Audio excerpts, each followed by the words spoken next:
दर्दनाक अज़ाब है। वो कुछ नहीं जानते, अल्लाह रब्बुल आलमीन ज्यादा जानने वाला है।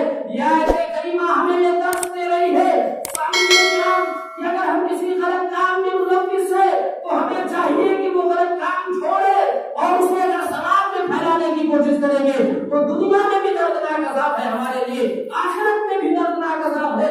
हम कुछ नहीं जानते, अल्लाह रब्बुल आलमीन ज्यादा जानते हैं। नबी अकरम सल्लल्लाहु अलैहि वसल्लम ने इरशाद फरमाया, अल हयाउ शुअबतुम मिनल ईमान।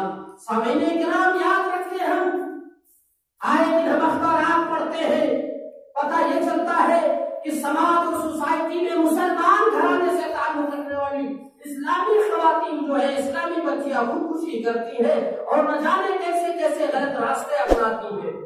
मैं आपको ये बताता चलूं सामईने किराम, इस दुनिया में जब इस्लाम नहीं आया था उससे पहले बच्चियों का उनका हक नहीं दिया जाता।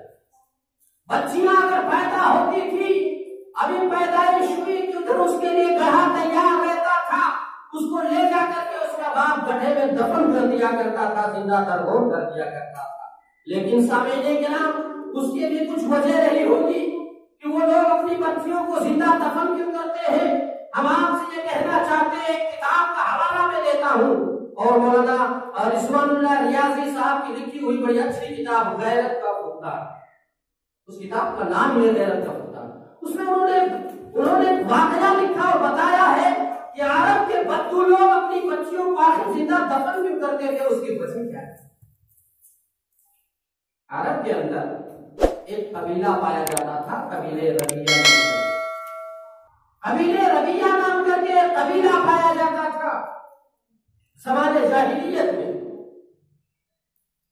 कबीले रबिया से दूसरे कबीले की लड़ाई हुई और जंग में कबीले रबिया अपनी इकलौती बेटी को लेकर के गया था। आज दुश्मनाने इस्लाम कहते हैं कि मुसलमान अपनी बच्चियों और औरतों को घरों में कैद करके रखते हैं। रब्बे काबा की कसम, अगर हम तारीख और सीरत का मुताला करेंगे तो हमारे और आपके घराने की औरतें, मजहब इस्लाम को मानने वाली औरतें जंग के मैदान तक में जाती थी। ये बात कबीले रबिया का सरदार दूसरे कबीले से लड़ाई हुई।